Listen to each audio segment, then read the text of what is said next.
Start. अभी इस वक्त हम मौजूद हैं सीतामढ़ी तीर्थ धाम में स्थित माँ गायत्री की शक्तिपीठ पर, और इस वक्त हमारे साथ हैं गायत्री परिवार के गिरिराज राठौर।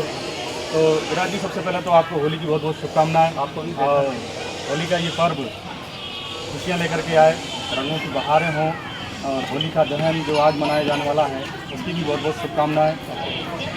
तो मैं आपसे जानना चाहूँगा कि ये नन्हे मुन्ने बच्चे हैं यहाँ पर, छोटे छोटे बच्चे जो अपने साथ कुछ मैसेज लेकर के आए हैं। हाँ, तो होलिका दहन के अवसर पर आप इन मैसेज के माध्यम से, इन संदेशों के माध्यम से समाज में क्या बताना चाहते हैं, क्या मैसेज देना चाहते हैं? जी भाई साहब, आपका प्रश्न वाजिब है। ये नन्हे मुन्ने बच्चे जो आज के जो भविष्य निर्माता हैं, उनके माध्यम से हम लोगों को ये बताना चाहते हैं कि जैसे होलिका दहन जो है एक तरीके से जो पर्व मनाया जाता है वह किस वजह से मनाया जाता है ये सभी जानते हैं।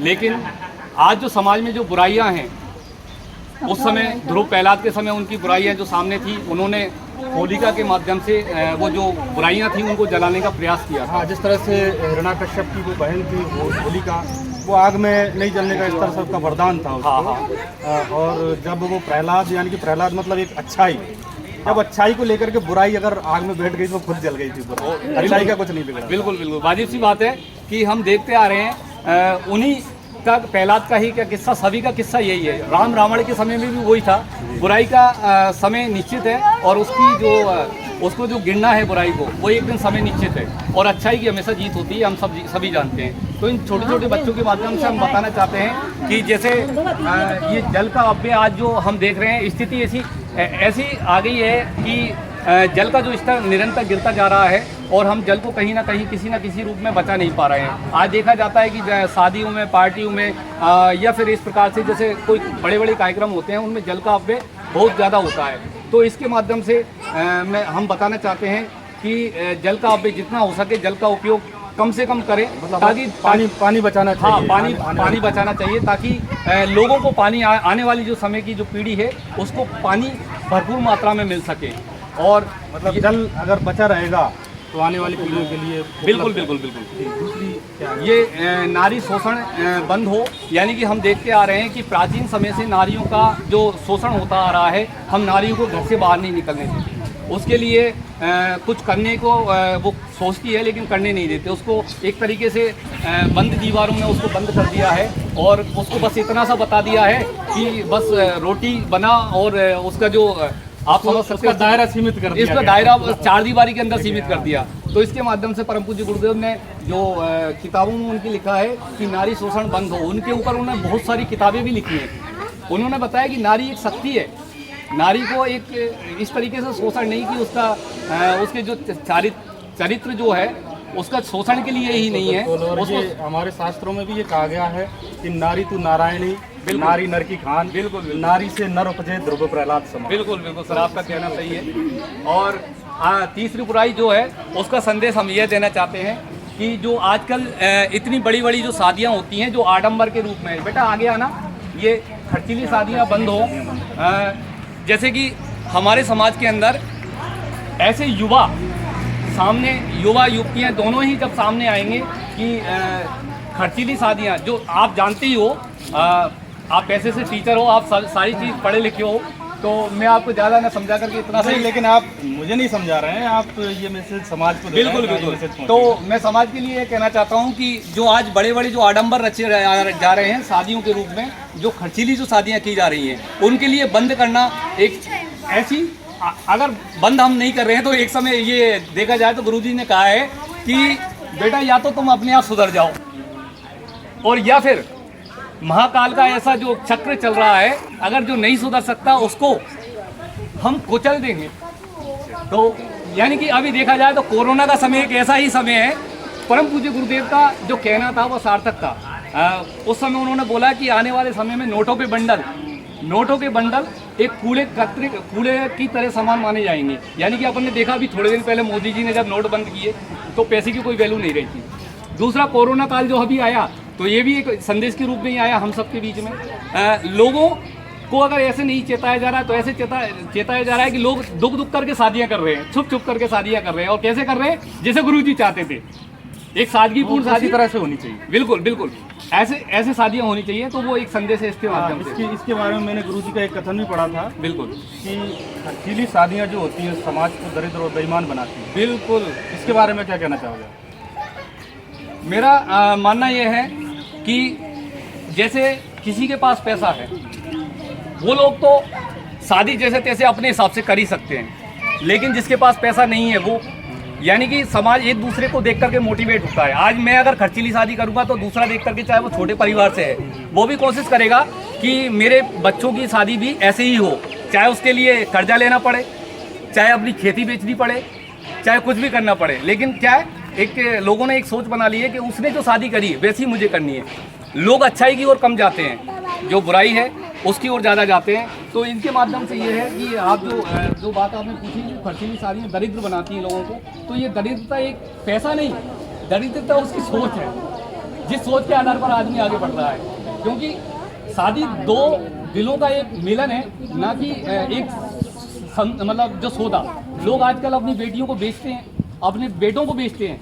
बेटियां तो जो पढ़ाई कराते हैं, जो माँ बाप इतनी खर्चा करके पूरी ज़िंदगी उसको पालते हैं, वो जब शादी करने के लिए तैयार होती है, शादी करने के लायक होती है, तो उस समय एक युवा आता है और युवा के परिवार वाले आते हैं और बोलते हैं कि हमारे यहाँ इतने का संबंध आया था, हमने छोड़ दिया।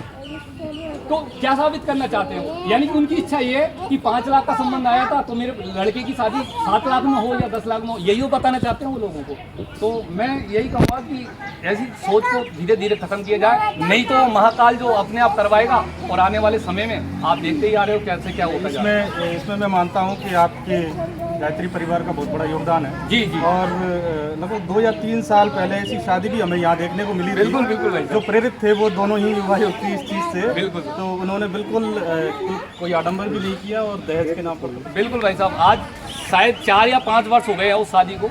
अपने ही हमारे ही समाज से, राठौर समाज से वो युवक सामने निकल के आया गुरुजी की प्रेरणा से। वो कहते हैं कि तू सुधरे तो ठीक है, नहीं सुधरे तो कोई बात नहीं, मैं ऐसे ऐसे युवा सामने ला दूंगा जो एक प्रेरणादायक होंगे। और उस युवा ने आकर के लोगों ने उससे कहा, घर में समझाया, सारी चीज़ समझाई उसको, लेकिन वह नहीं माना। उसकी एक ही सोच थी, मुझे गुरुजी का काम करना है और मुझे पूजा पत्री से कोई मतलब नहीं है। मैं पूजा में विश्वास रखता हूँ, इसका मतलब ये नहीं कि मैं पूजा पत्री से कोई मतलब नहीं रखता, लेकिन मुझे उनका काम करना है। काम क्या? उन्होंने कहा वो उस चीज़ को यथार्थ में लेकर बिल्कुल बिल्कुल बिल्कुल।